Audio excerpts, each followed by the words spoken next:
shrieks the demented, demonic Mia Winters in the opening chapter of Resident Evil 7. It's an oddly out of place line in the situation, but one that effectively sums up what was happening to the series at the time. After the OTT action shooter of Resident Evil 6, 7 was almost sedate by comparison, stripping away the Hollywood histrionics of its predecessor and resetting the series to its creeping claustrophobic roots in a first-person perspective.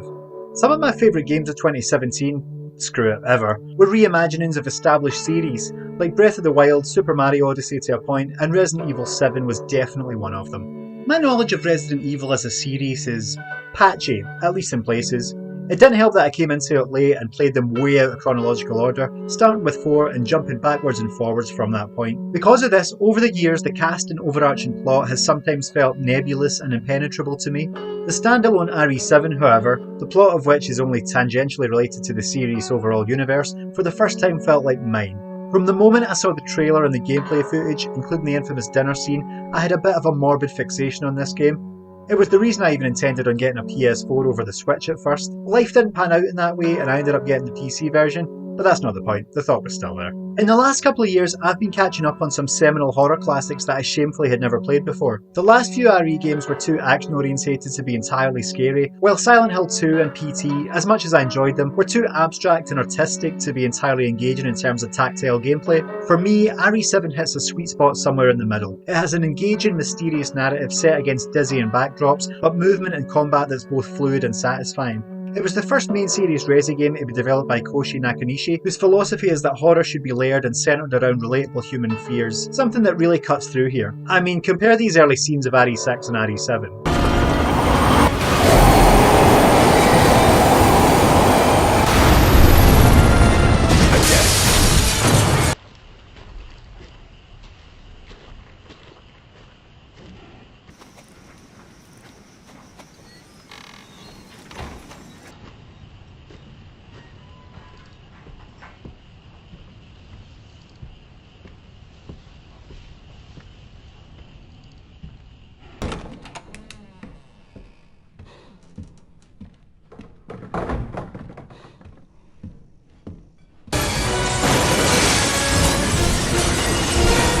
It's clear the development team were attempting to draw a big contrast to what had come before, but what's particularly striking about RE7 is that each of its chapters is reminiscent of various horror movies and tropes of the genre, from the paranormal to torture porn, and it ties them all together in a perfect storm of horror to tell a story that's terrifying, heartbreaking, but consistently evocative. In this video, I'll be talking about general plot points and showing footage from throughout the game, but I shouldn't think any of it would count as a major spoiler. I'll let you know when I'm about to discuss the ending of the game though, so you'll be able to skip that section if you wish. I don't do spoilers!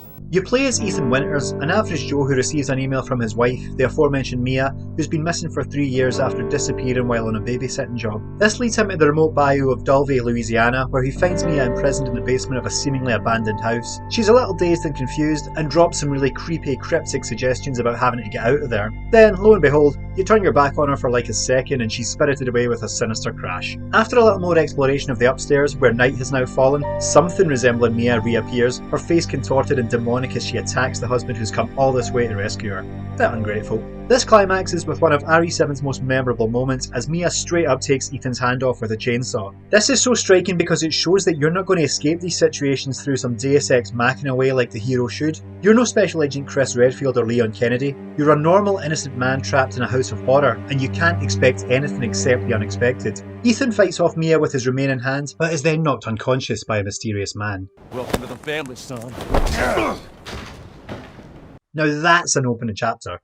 The influence of classic slasher and splatter horror is palpable from the very start of this section, the facade of the guest house being reminiscent of the Evil Dead's remote cabin, and the interior sharing more than a passing resemblance with the house from the Texas Chainsaw Massacre. Mia's character in particular is practically lifted from the 2013 Evil Dead remake, sharing a name, aesthetic and role with that film's protagonist, a lost soul who winds up trapped in a basement, possessed by something wicked, lashing out and subsequently being put to rest by a loved one.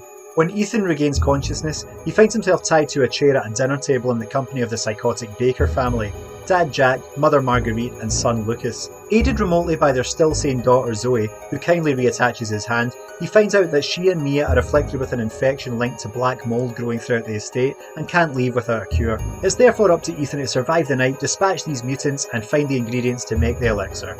The next moment that drives the sense of helplessness home comes right after dinner, when you see Jack appear at the end of this hallway. You have no option but to run and hide from the crazed man, at least until you find some way to defend yourself, but engaging in combat with him won't get you far, as you'll soon learn he's possessed by a gift that grants him immortality, even at the cost of being 2 Jill sandwiches short of a picnic. He's strong, violently tempered and tenacious, a seemingly unstoppable force reminiscent of The Shining's Jack Torrance, for whom he's named, Wolf Creek's Mick Taylor, or the Texas Chainsaw Massacre's Leatherface.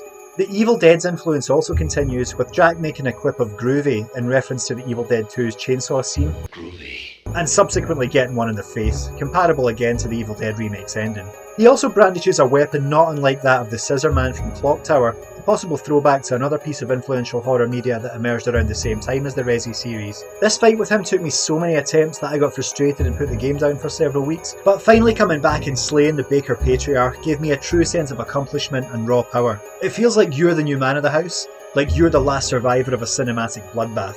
The irony is you'll eventually come to respect Jack, even grow fond of him, as is the case with most of the Baker family. Beneath the evil facade, he's an honest, hard-working ex-marine and a stern but loving father. He returns in a monstrous state for a later boss battle, during which he'll forlornly pine for his wife and tell Zoe he'll deal with her later, like he's just a disappointed dad and not an abhorrent hellspawn. You almost don't want to shoot the abomination as it tugs on your heartstrings while trying to crush you like a bug. But before all of that, just as quickly as the game elevates your status after this basement brawl with Jack, it tears you back down with a tonal shift towards foreboding supernatural horror as you head to the old house to dance in the moonlight with Marguerite. Hanging children's dolls adorn the boardwalk leading to the old house, foreshadowing the madness of its inhabitant. The place is a dilapidated wreck perched above the swamp. The inside is infested with bugs, including oversized mutant mosquitoes and jumping spiders that block doorways.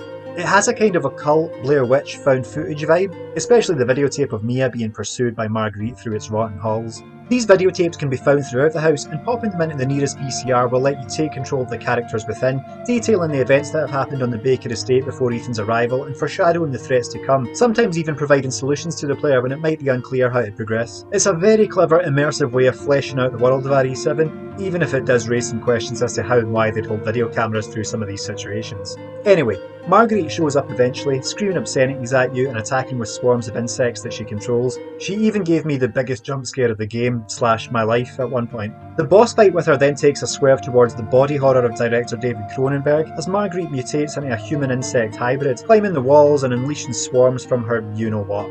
Even while under the infection's spell though, Marguerite maintains a twisted version of her maternal instinct. The upper floors of the old house, possibly the game's most terrifying area, are filled with children's playthings and enshrined D-series samples, the corpses of kids created as biological experiments which are key to curing the infection. Hell, you could even extend this mindset to her bugs, which she refers to as her babies. Even as a monster, she tries to mother and feed her guests, albeit with rotten entrails, but the fact that her caring, motherly nature is ultimately what leads her to a fate worse than death makes her arguably the game's most tragic character. After dispatching, you fall prey to the antics of their son Lucas, who is just an asshole. Even after having his mind cleared of the mold's control, he's a cruel psychopath using his family's infection as a cover for his own sadistic fantasies. That's what makes him far more unlikable, but also more unsettling. He isn't doing this through mold-induced insanity, but of his own volition. As such, his chapter is very much reminiscent of torture porn flicks like Saw or Hostel, grotesque horror framed as someone else's sick entertainment. In the DLC, he even quips that he wants to play a little game. So you two are gonna play a little game. I want to play a game. He takes pleasure in guiding you through his barn, rigged with traps and explosives, and forcing you into battle with mold monsters. He even locks you in an escape room, which, as a big fan of these in real life, was a highlight of the game for me. The DLC also reveals he forced previous captives to play deadly games against each other with the promise of freedom. Unsurprisingly, he didn't stay true to his word. In a way, Lucas offers the very essence of RE7 that sets it apart from his predecessors, psychological horror that no amount of bullets or brawn can fend off. Once we've outsmarted Lucas and escaped his hellish gauntlet, with the aid of a less fortunate previous visitor, we escape by taking a boat through the bayou, only to discover a huge wrecked cargo ship called the Annabelle. Here, we come face to face with the final member of the Baker family. This chapter reveals some major plot twists that we're going to go over, so skip to the time on screen to avoid spoilers. The reason for Mia's disappearance is that her babysitting job, unbeknownst to Ethan, was a front for her work as a secret operative for the Connections, a crime syndicate specialising in bioweapons. Her role was to look after Evelyn, a genetically engineered human capable of psychic manipulation who appeared ostensibly as a 10-year-old girl. While escorting her on the aforementioned cargo ship, Evelyn broke free and destroyed everything, killing the crew in the process with her monstrous mould. She and Mia were eventually washed up near the Baker estate where they were recovered by Jack and Lucas. What happened next is chronicled in the Daughters DLC, in which we see the kind-hearted Baker family care for the unconscious woman and girl. However, this proves to be their downfall as Evelyn's infection quickly takes over everyone except Zoe, turning the Bakers into the family the child longs for, luring and kidnapping people to add to Evelyn's menagerie of monsters. Zoe and Mia then have a long 3 years to survive before Ethan will show up to break the curse.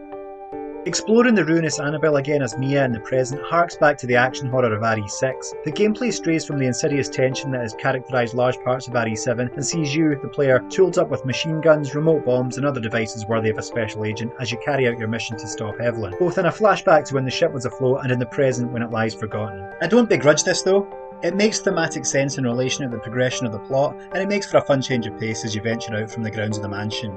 The setting also brings to mind Resident Evil Revelations, which itself was largely set on an abandoned ship, but it also shares a significant similarity to the 2002 movie Ghost Ship, with everything from a teleporting little ghost girl to an overly familiar explosion scene.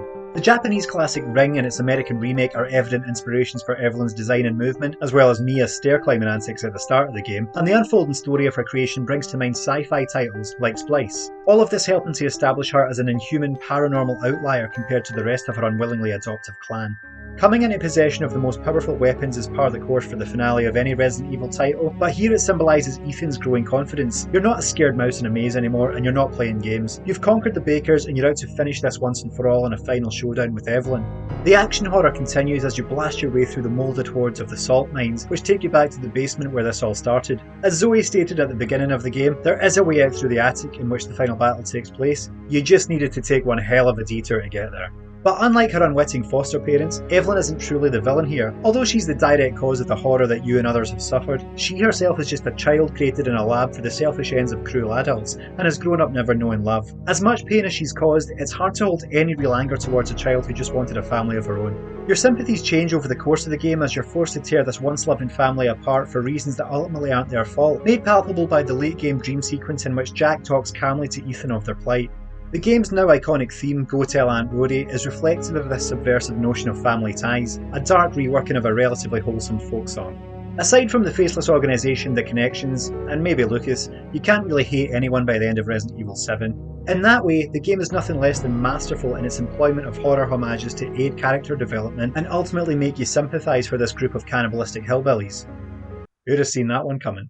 The problem though is that too much of this captivating story is locked behind DLC. Sure, the aforementioned Daughters chapter raises plenty of questions like the contradictory nature of how the infection manifests, but it serves to truly emphasise the pain of the Baker family and make you feel for them. It's heartbreaking to see Marguerite fight possession to help Zoe by giving her the car keys to escape, aware of what she's doing to her own daughter, only to turn on her again seconds later. The Not a Hero DLC further shows you how much of a sadistic prick Lucas is. It follows a post-game story of Chris Redfield searching for the Baker's son in the salt mines after he fled during the main campaign. Having already killed off his Connections co-workers in order to sell their E-Series products for himself, he then toys with Chris by killing his men with more elaborate deadly traps, all for his own warped pleasure and personal gain. You could argue that Lucas, above all else, is the actual Resident Evil of the Baker household. The End of Zoe DLC ties up the rest of these loose ends, in particular for the Baker's daughter, as the name suggests. As much as I love the main game in its own right, it feels a wee bit incomplete without the DLC to back it up, but at least Not a Hero is free to download. Anyway, I can't wait to see how Resident Evil 8 Village continues Ethan's story when it comes out this year, and hopefully it further shakes up the franchise in unexpected, unsettling ways. All I know is, I'm getting it the day it comes out, getting some beers in, turning off the lights, putting on a big adult diaper, and scaring myself silly.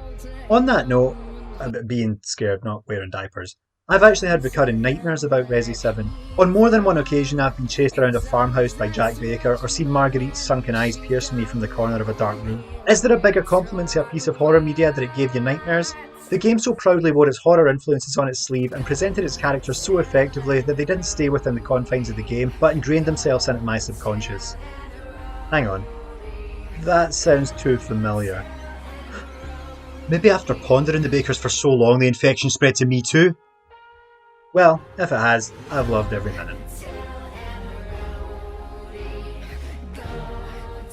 Cheers for watching the video.